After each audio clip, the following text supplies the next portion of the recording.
एक खूबसूरत लड़की रीना कॉलेज में अपना ग्रेजुएशन पूरा कर रही थी।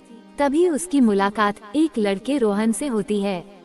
रोहन भी बहुत स्मार्ट और माता पिता का आज्ञाकारी बेटा था। दोनों एक दूसरे को पसंद करने लगते हैं। दोनों का ग्रेजुएशन पूरा हो जाता है। रोहन अपने शहर में जॉब करने लगता है और रीना भी एक अच्छी जॉब कर रही है। दोनों ने निर्णय लिया कि अब माता पिता से शादी की बात करने का वक्त आ गया है। लेकिन परेशानी यह है कि दोनों की कास्ट अलग अलग है। रीना ब्राह्मण है और रोहन राजपूत। रोहन के समाज में दहेज बहुत जरूरी है। रोहन ने रीना को यह स्थिति स्पष्ट की और कहा, घर वालों को मनाओ, अगर तुम सभी मांगे पूरी करवाती हो तो मेरे माता पिता तुम्हें पलकों पर बैठाएंगे। रीना ने अपने माता पिता से यह बात कही। उसके माता पिता को यह बात पसंद नहीं थी, पर रीना जिद्दी थी कि अगर मुझे दहेज दोगे तो मेरी इज्जत बढ़ेगी। रीना के माता पिता सक्षम भी थे, बिना मांगे भी रीना को बहुत कुछ दे सकते थे, पर उन्हें इस तरह दहेज की मांग करने वाले लोग पसंद नहीं आ रहे थे। लेकिन माता पिता रीना की खुशी चाहते थे। उन्हें यह डर था कि कहीं उनकी बेटी ये ना सोचे कि वे अपनी बेटी को कुछ देना नहीं चाहते। इसलिए उन्होंने सभी शर्तें मानी। शादी में रोहन को कार, फ्लैट, फर्नीचर के साथ 50 लाख रुपए नकद दिए गए। साथ ही रीना को गहने भी दिए गए। शादी बहुत धूमधाम से की गई, कोई कमी नहीं छोड़ी गई।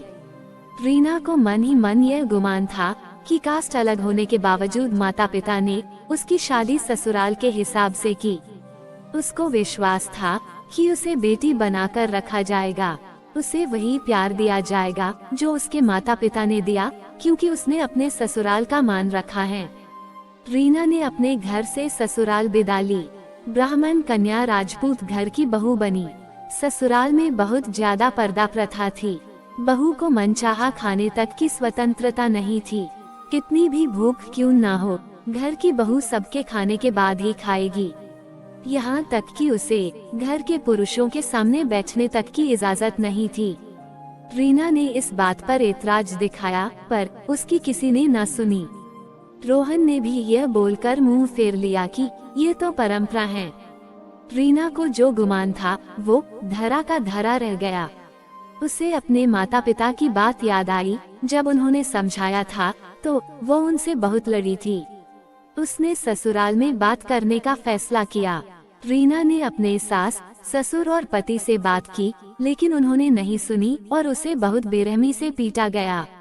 रीना ने कभी ऐसा व्यवहार नहीं देखा था। उसे जिस लाए हुए दहेज पर घमंड था वह चूर चूर हो गया था। उसको माता पिता से बात करने में भी शर्म महसूस हो रही थी। और इसी कश्मकश में एक दिन रीना ने अपने आप को खत्म कर दिया।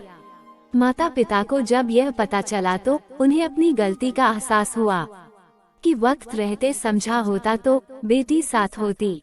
जो लोग दहेज पर बेटे की शादी करते हैं उनकी सोच हर तरह से छोटी होती है। जो बेटे को नीलाम कर सकते हैं वो किसी और की बेटी को कैसे अपनी बेटी बना सकते हैं। दहेज कभी खुशियों की चाबी नहीं बन सकता। यह बात सभी को समझनी होगी। कहानियाँ जीवन में बहुत मायने रखती हैं। कई बार बड़ी से बड़ी डिग्री भी ज्ञान नहीं देती और एक छोटी सी कहानी जीवन बदल देती है। शिक्षाप्रद कहानी को आधार बनाकर अपने बच्चों को जीवन का सच्चा ज्ञान दे।